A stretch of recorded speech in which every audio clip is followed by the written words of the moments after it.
Papunta po kami ng ospital ngayon kasi si ate ay kailangan na palang operahan. So, akala niya is simpleng pananakit lang po yun ng sikmura. Pupunta na po kami ngayon sa ospital kasi baka daw pumutok na. Kaya kailangan na po siya. Si ate. Hindi. 10 minutes. Wala nang pipipit.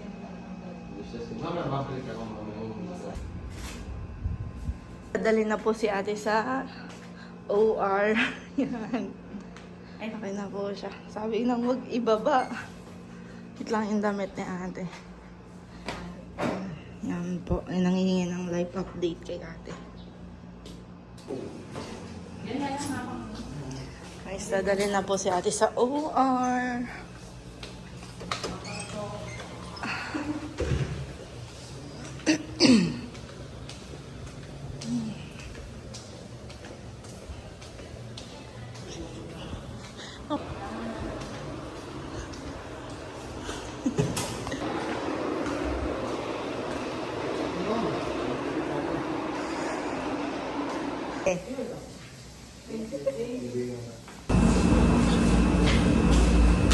So guys, andito na tayo ngayon sa room ni Ate Adli kasi po naipasok na po natin siya sa operating room. Bawal po kasi dun yung bantay sa loob ng operation room. So ang gagawin po naman natin ngayon is lilinisin na lang natin itong higaan niya para pagkatapos ng operasyon niya is ihiga na lang po siya dito.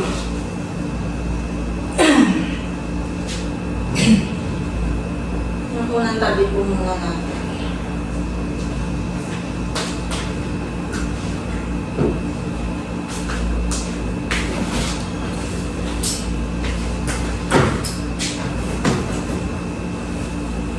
Alam ko po, once na na-operahan, kailangan flat on the bed lang. Kaso hindi ko alam kung saan to pinapababaan.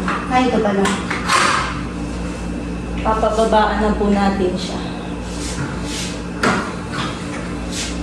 Kasi, alam ko ay flat on the bed once na na-operahan.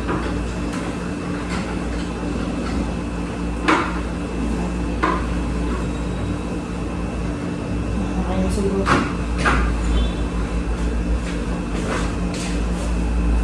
Sa mga nagtataka po, bakit po kayo nagbabantay? Kasi po, nag-offer na po ako kasi once na twice na po kasi ako na-operahan tapos si ate po yung nagbabantay. Kahit na nasa trabaho pa po siya, diretso po siya nun sa akin sa ospital. Lalo na nung mga nakakong kay Kambal kasi napahirapan noon kasi dalawa yun at hindi ko naman kaya. Patulong siya nung ate ko sa pagbabantay sa akin. So guys, si ate ko ngayon ay nasa operating room. So sana po maging okay yun. So hintayin lang po natin mga 30 minutes baka or 1 hour dito na po siya. So guys, tara, hintayin natin siya sa labas.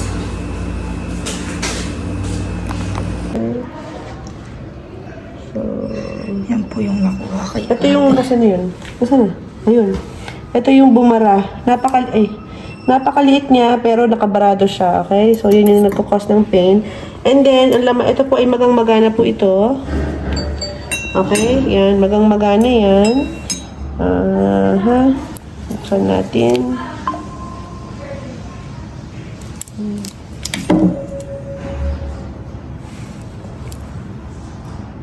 Dito na lang sa ipaba. So, hindi ko rin siya ma-aspirate kasi putik po yung laman. Ayan, putik. Ayan, ayan. Ayan, dami pala niyang bato eh. Wait.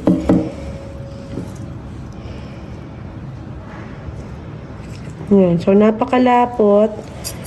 Ayan, sobrang malapot. Tapos ayun, yun yung mga bato niya. Maliliit. So, yun po yung mas delikado kasi yun yung nagkakos na pag-i-emergency. Okay? Okay po. Ito po yung nakuhang bato kay ate. Ay ka na.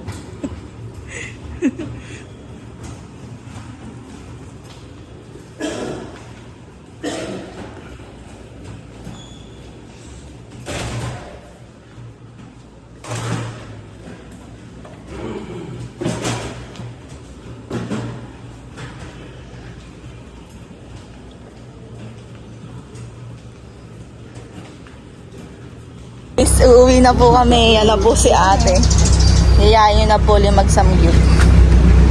Sabi ko sa'yo, Angie, game tayo, sabi ko sa Ah, sakala ko kasi ano, para sa mga kasing may G.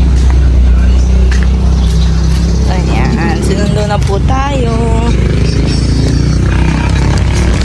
Ka-unbox po tayo ng Evo helmet. Salamat po kay Sir Jay sa inyong pa-helmet at pina po natin. Ah, ayoko mo English. Translate niya na lang. Just translate na lang. Liit, i-ano mo, videoan mo ako liit. Dito may tapat sa akin, ginagawa. Maputi ba ako dyan, anak ko? Opo, puro box paano maputi? Ako na nga. Sexy naman So yan, blue, hindi naman mahilig. Hindi naman halata na mahilig ako sa blue. Pati sa blue. May MacBook pa yan. Kaya hindi lang po ito yon. Pati po si ate meron din. Ate, ikaw naman. Nadamay pa ako. Salamat po. Ikaw na.